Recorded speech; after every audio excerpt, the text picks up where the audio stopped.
விஷப்பூவால் விளைந்த சதி.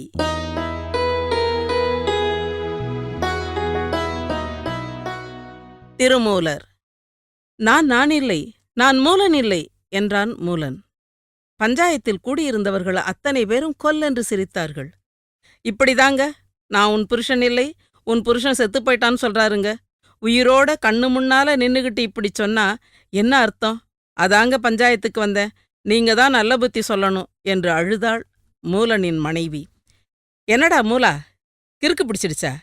ஏன் இப்படி பேசுற? உன் பொண்டாட்டி மேல கோவம்னா எங்ககிட்ட சொல்லு, நாங்க திருத்தறோம். என்ன சண்டை உங்களுக்குள்ள? அதட்டினார் தலைவர். மூலன் செய்வது புரியாமல் தவித்தான். இல்லை இல்லை, மூலனின் உடம்புக்குள்ளே இருந்த சுந்தரர் என்னும் சித்தர் தவித்தார்.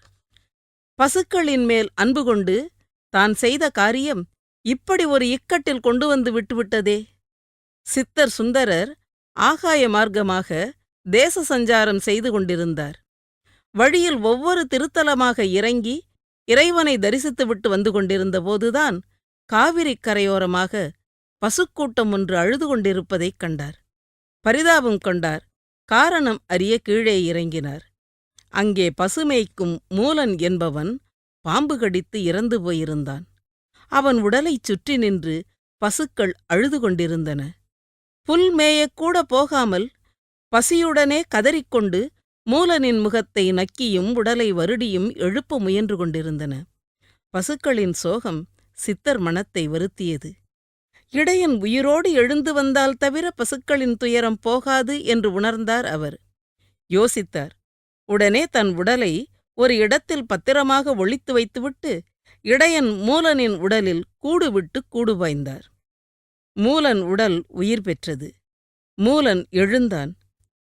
பசுக்களை வருடிக் கொடுத்தான். அவைகள் சந்தோஷமாக துள்ளி குதித்தன. மூலனின் உடலை உரசியும் நக்கியும் தங்கள் பாசத்தை வெளிக்காட்டின. பின் துள்ளலோடு உற்சாகமாக புல்மேயத் தொடங்கின. மாலை வரை வயிறார புல்மேய்ந்த பசுக்கள் தங்கள் கன்றுகளுடன் வழக்கம்போல் அவரவர் வீடு செல்ல ஆரம்பித்தன. மூலனின் உடலில் இருந்த சிவயோகி சுந்தரரும் அவற்றுடன் சென்றார்.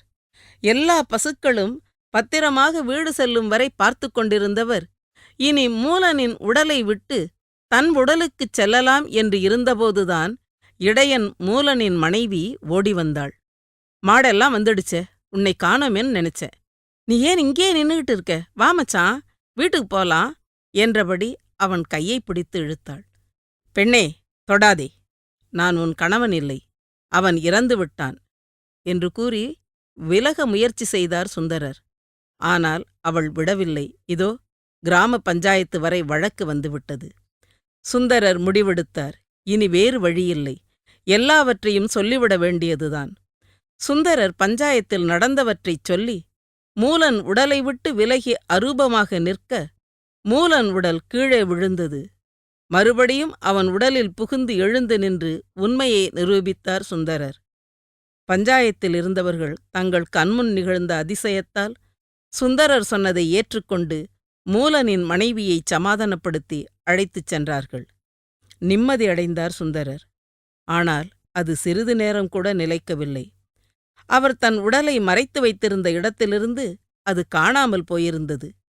ஏன் இப்படி நடந்தது, எதற்காக என்று அறிய முற்பட்டபோது அது சிவபெருமானின் விருப்பம் என்று உணர்ந்தார். சித்தர் நெறிகளை நல்ல தமிழில் எடுத்துச் சொல்லவே இப்படி நடந்திருக்கிறது என்பதால் தொடர்ந்து மூலனின் உடலிலேயே தங்கிவிடத் தீர்மானித்தார். அதனாலேயே திருமூலரானார்.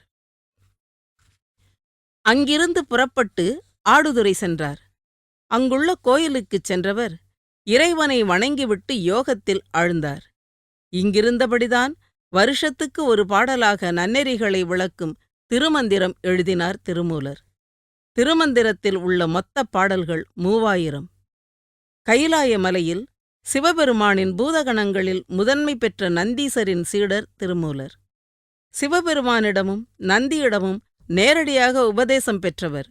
இதை திருமந்திரத்தில் அவரே கூறியிருக்கிறார். சகல சித்திகளும் கைவரப் பெற்றவர் திருமூலர். ஆனால் என்ன செய்வது? யோகிகளுக்கே உரிய இரக்கத்தின் காரணமாகவே சிக்கல்களில் மாட்டிக்கொள்வார் திருமூலர். பசுக்களுக்காக மூலனின் உடலில் புகுந்து தன் உடலையே இழந்தவர் இதற்குப் பிறகாவது எச்சரிக்கையாக இருந்தாரா? இல்லை. மறுபடியும் இறக்கப்பட்டார். அதனால் என்ன ஆனது? ஒரு கொலை சதியே உருவானது. அது தொடங்கிய இடம் பாண்டிய நாடு. இரவு. பாண்டிய நாட்டு மன்னன் வீரசேனன் மாறுவேடத்தில் நகர்வலம் சுற்றிக் கொண்டிருந்தான். நகர சோதனை நல்லவிதமாகவே இருந்தது. மக்கள் எவ்வித வருத்தமும் இன்றி, குற்றம் குறைகள் இல்லாமல் நிம்மதியாக இருந்தது வீரசேனனுக்கு நிறைவை அளித்தது. அந்த சந்தோஷத்துடனே அரண்மனைக்குத் திரும்பிக் கொண்டிருந்தான். அரண்மனை நந்தவனத்தில் அவனின் விதி முடிப்பதற்கான நிகழ்வு ஒன்று நடந்து கொண்டிருந்தது. தோட்டத்துப் பூச்செடிகளில் மலர்களெல்லாம் வண்ணமயமாக அழகு காட்டி காற்றில் இதமான நறுமணத்தை பரப்பிக் கொண்டிருந்தன. அப்போது பாம்பு ஒன்று அந்த பூச்செடிகளுக்கு நடுவே மெல்ல வந்து கொண்டிருந்தது. காற்று வேகமாக வீசியதில் அசைந்த செடியின் முள் ஒன்று பாம்பின் மேல் சுரீரென்று குத்த, கோபமடைந்த பாம்பு பக்கத்திலிருந்த பூ ஒன்றின் மீது கொத்தியது. அதன் விஷம் மொத்தமும் பூவின் மேல் பரவியது. நாகத்தின் நஞ்சு சுமந்தபடி காத்திருந்தது அந்த மரண மலர். மன்னன் வீரசேனன் அரண்மனையின் அந்தப்புறம் செல்வதற்காக நந்தவனத்தின் வழியே நுழைந்தான். மலர்களின் அழகில் மனம் மயங்கினான். ரம்யமான வாசனை அவனை கிறங்கடித்தது. காற்றில் ஒற்றை மலராக ஆடிக்கொண்டிருந்த அந்த விஷப்பூ அவன் கவனத்தை ஈர்க்க அவன் ஆவலுடன் பறித்தான். மூக்கில் வைத்து முகர்ந்தான். வாசனையுடன் விஷத்தின் வீரியமும் மூச்சுக்குழலில் இறங்கியது. மன்னனின் தலை கிருகிருவென சுழன்றது. உடல் தள்ளாடியது. மன்னன் சமாளித்தபடி அந்தப்புறம் நுழைந்தான். கட்டில் அருகே வந்தவன் கால்கள் தடுமாறிக் கவிழ்ந்தான். மகாராணி குணவதி திடுக்கிட்டு ஓடோடி வந்தாள். மன்னனைத் தூக்கிக் கட்டிலில் படுக்க வைத்தாள். என்ன என்ன ஆயிற்று உங்களுக்கு? பதறினாள். மன்னன் பேச முயன்றான். முடியவில்லை. நாக்கு குழறியது.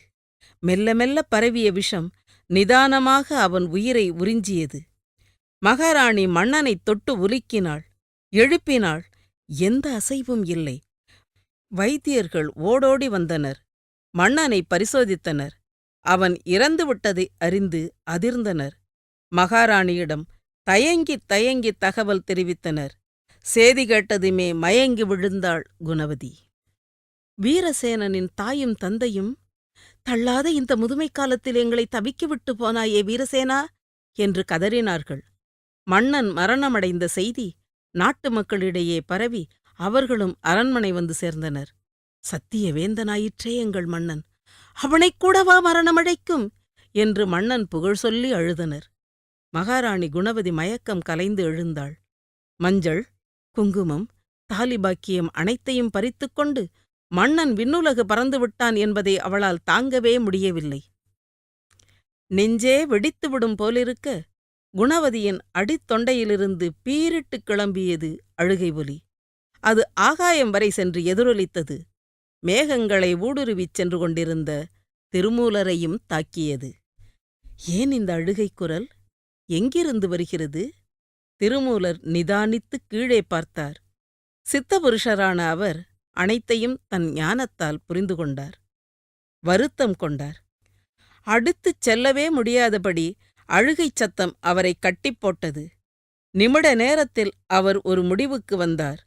அது ஆம், கூடு விட்டு கூடு பாய்வது.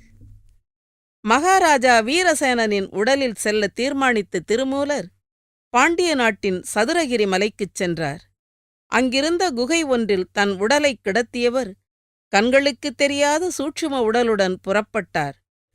திருமூலர் ஏற்கனவே தன் தெய்வீக உடலை இழந்தவர். பின் மூலனின் உடலில் வசிக்க நேர்ந்தபின் தவத்தாலும் சித்தியாலும் அதை காயகல்ப உடலாக மாற்றிக்கொண்டவர். இப்போது திரும்பவும் இந்த உடலையும் இங்கே விட்டுப்போக வேண்டியிருக்கிறது. என்ன செய்வது? அந்த அரசியும் மன்னனின் முதிய பெற்றோரும் மாசிலா மக்களும் அழும் துயர சப்தம் என்னையும் மிகவும் துயரப்படுத்துகிறதே என்று நினைத்தபடி அரண்மனைக்கு விரைந்தார். வீரசேனனின் உடலுக்குள் நுழைந்தார். உயிருடன் எழுந்தார். இனி திருமூலர் வீரசேன திருமூலர். யாராலும் நம்ப முடியாத அதிசயம். ஆனால் நிஜம். மன்னர் உயிர் பிழைத்து விட்டார். மகாராணி குணவதிக்கு, மன்னரின் பெற்றோருக்கு, பிள்ளைக்கு, நாட்டு மக்களுக்கு, அத்தனை பேருக்கும் சந்தோஷம். வீரசேன திருமூலர் மன்னராகி அரசாளத் தொடங்கினார். மக்களை மிகுந்த அன்போடு நடத்தினார். வரிகளைக் குறைத்தார். வேண்டிய வசதிகளைச் செய்து கொடுத்தார். நாடே நிறைவாக இருக்க, மகாராணி குணவதியின் மனத்தில் மட்டும் மெல்லிய சந்தேகம் முள்ளாக நெருடிக் கொண்டு இருந்தது. மகாராஜா வீரசேனரின் பண்பில், குணத்தில், நடத்தையில் இப்போதெல்லாம் நிறைய மாற்றம் தெரிகிறது. அது மட்டுமல்ல, முன்பெல்லாம் கணவரின் அருகில் இருக்கும்போது கொழுந்து விட்டு எரிகின்ற காமம் இப்போது இல்லவே இல்லை. அவரை நெருங்கிப் பேசிக் கொண்டிருந்தாலே மனத்தில் நிர்மலமான எண்ணங்களும் பக்தி உணர்வும் தான் வருகிறது. தன்னை அறியாமலே ஆழ்ந்த உறக்கம் தழுவி விடுகிறது. குணவதி குழம்பினாள். தெளிவுபடுத்திக் கொள்ள விரும்பினாள். ஒரு நாள் இரவு வேளை உணவு உண்டு முடித்துவிட்டு வீரசேன திருமூலர் ஊஞ்சலில் ஆடிக்கொண்டிருந்தபோது குணவதி அவருக்கு அருகில் நெருங்கி நின்றாள். தங்களிடம் ஒரு விஷயம் கேட்க வேண்டும் என்று ஆரம்பித்தாள்.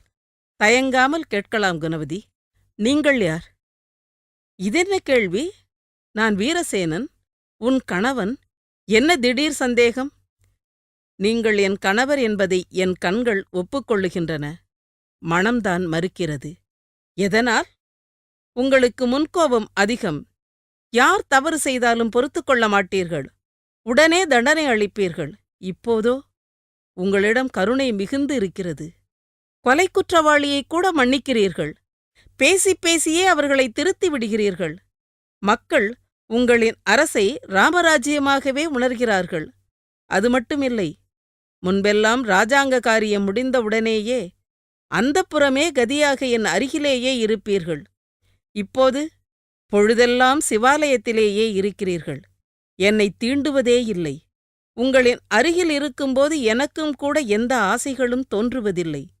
உங்களின் கண்களில் வழியும் அருளும், சிவநாம உச்சரிப்பும், உபதேசங்களும் ஒரு ஞானி போன்றே நினைக்கத் தோன்றுகிறது. தயவு செய்து மறைக்காமல் சொல்லுங்கள், யார் நீங்கள்? வீரசேன திருமூலர் யோசித்தார். இனியும் இந்த பதிவிரதையை ஏமாற்றுவது தேவையில்லை என்று நினைத்தார். உத்தமியே, நீ உணர்ந்தது சரிதான். நான் திருமூலன் என்னும் சித்தன். உன் கணவன் வீரசேனன் நந்தவனத்தில் இருந்த விஷப்பூவை முகர்ந்ததால் இறந்துவிட்டான். அதனால் நீ கதறி அழும் ஒலி வானம் வரை எட்டி என் மனத்தை வருத்தியது. உன் துயரை நீக்கி உன்னை அமைதிப்படுத்துவதற்காகவே நான் உன் கணவன் உடலில் குடியேறினேன். உண்மையைச் சொல்லி முடித்தார் திருமூலர். எனக்கு உதவுவதற்காக யோகியான தாங்களே வந்தது என் பூர்வ ஜென்ம புண்ணியம்தான் சுவாமி. என் செயலோ வார்த்தையோ தங்களை காயப்படுத்தியிருந்தால் தயவு செய்து என்னை மன்னித்து விடுங்கள். என் கணவர் இறந்துவிட்டார் என்பது இப்போதும் வருத்தம்தான். ஆனால் எனக்கு நிதானம் வந்திருக்கிறது. காலம் வந்தால் எல்லாருமே ஒவ்வொருவராகச் செல்ல வேண்டியவர்கள்தான். நேற்று அவர், நாளை நான். ஆனால் அவருடைய பெற்றோருக்கும் என் பிள்ளைக்கும் நாட்டு மக்களுக்கும் இந்த உண்மையை நான் எப்படிச் சொல்வேன் சுவாமி? அவர்களுக்காகவாவது இப்படியே மன்னரின் உடம்பிலேயே இங்கேயே இருப்பீர்கள் இல்லையா என்று கேட்டாள் குணவதி. இல்லையம்மா, அப்படி இருக்க முடியாது. இந்த உன் கணவனின் உடல் பஞ்சபூதங்களால் ஆனது. என்றாவது ஒரு நாள் அழிந்துவிடும். என் உடம்பு காயகல்வ உடம்பு. அதை சதுரகிரியில் உள்ள ஒரு குகையில் மறைத்து வைத்திருக்கிறேன். வேட்டைக்குச் செல்வது போலவோ வேறு ஏதாவது காரணம் சொல்லியோ யாருக்கும் சந்தேகம் இல்லாமல் சந்தர்ப்பம் அமையும்போது இங்கிருந்து புறப்பட்டுப் போய்விடுவேன். ஆகட்டும் சுவாமி, இன்னும் சிறிது நாள்களாவது இருப்பேன் என்கிறீர்களே, அதுவே போதும். எனக்கு ஒரு சிறிய சந்தேகம் சுவாமி. தங்கள் உடலை மலைக்குகையில் மறைத்து வைத்திருப்பதாகச் சொல்கிறீர்களே, அந்த உடலை யாராவது கண்டு பிணம் என்று நினைத்து எரித்துவிட்டால் என்னாவது என்று கேட்டாள் குணவதி. இல்லை, அப்படியெல்லாம் எதுவும் நேராது. காற்றோ மழையோ நீரோ நெருப்போ எதுவும் அந்த உடம்பை ஒன்றும் செய்ய முடியாது. குங்கிலியம், வெடியுப்பு, வெங்காரம் மூன்றையும் பொடித்து உடலின் மீது தடவி பின் அதை விராலி இலைகளால் மூடி சுற்றிலும் அகில்கட்டைகளை அடுக்கித் தீமூட்டினால்தான் என் காயகல்ப தேகம் எரிந்து தணலாகும். அதனால்தான் நான் அது பற்றி கவலையில்லாமல் கிடக்கிறேன் என்றார். குணவதி திருப்தியடைந்தவள் போல் திருமூலரை உறங்கச் சொல்லிவிட்டு தன் அறைக்கு வந்தாள். இரவெல்லாம் அவளுக்கு உறக்கமில்லை. மனத்தில் ஏதேதோ எண்ணங்கள். கணவர் இறந்துவிட்டார். இனி தான் ஒரு விதவை. குணவதியால் இதை ஏற்றுக்கொள்ளவே முடியவில்லை. இது மட்டும் நடந்துவிட்டால் இராஜாங்க காரியங்களிலிருந்து ஒதுங்கியிருக்க நேரிடும். பட்டத்தரசியாக அரியணையில் இருக்க முடியாது. மகனோ சிறுவன். இதனால் மன்னனின் சகோதரன் சிற்றன்னையின் மகன் அரசை நிர்வகித்து கைப்பற்ற முயற்சி செய்வான். ஐயோ, எத்தனை விபரீதங்கள்! இப்படி எதுவும் நடக்கக்கூடாது என்றால் அந்த சித்தபுருஷர் மன்னனின் உடலிலேயே இருக்க வேண்டும். ஆனால் அவர்தான் மறுக்கிறாரே. தன் சொந்த உடலுக்கே போகப் போவதாக சொல்கிறாரே. சரி, அந்த உடல் இருந்தால்தானே கூடுவிட்டு கூடு போவார். அழிந்துவிட்டால்? குணவதியின் புத்தி விபரீதமாக யோசித்தது.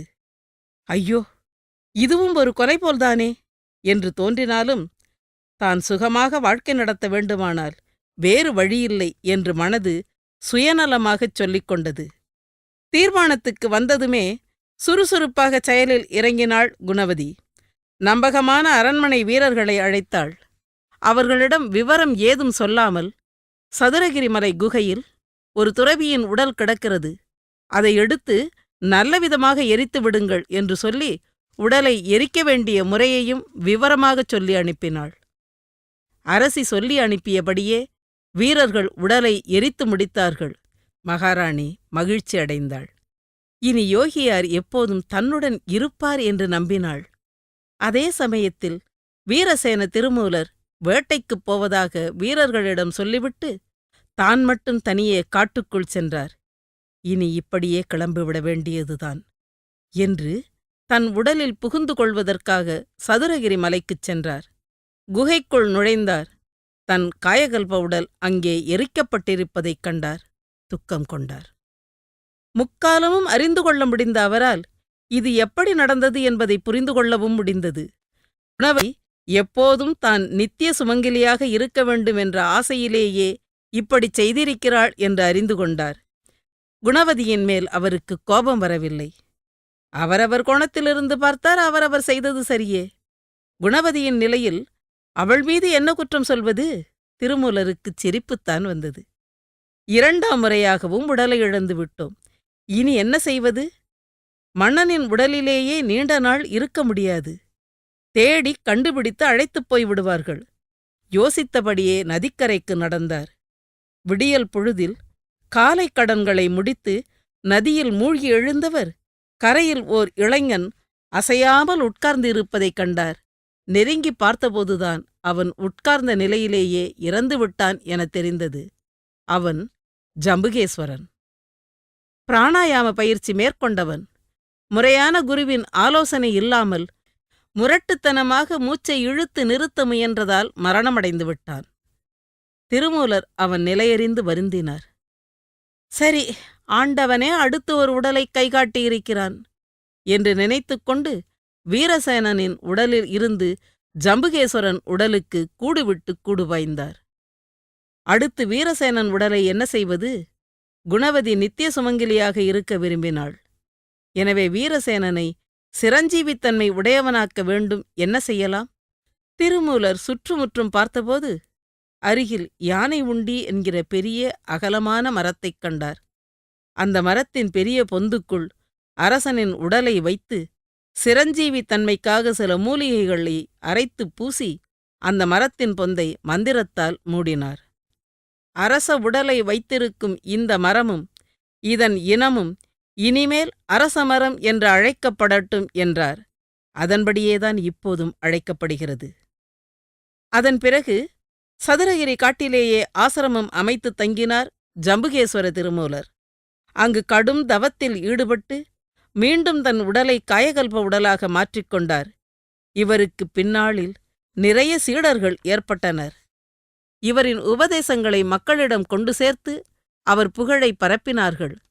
சித்தரான திருமூலர் நாயன்மார்களில் ஒருவராகவும் சேர்க்கப்பட்டவர். இதற்குக் காரணம் இவர் எழுதிய திருமந்திரமே. சித்தர் நெறிகளான வைத்திய, வாத, யோக ஞானங்களைப் பற்றிச் சொல்லும் திருமந்திரம் ஆண்டவனின் பெருமைகளையும் அழகாகச் சொல்கிறது. நாயன்மார்கள் பாடிய திருமுறைகள் வரிசையில் திருமந்திரமும் சேர்க்கப்பட்டு 10ஆம் திருமுறை என்று போற்றப்படுகிறது.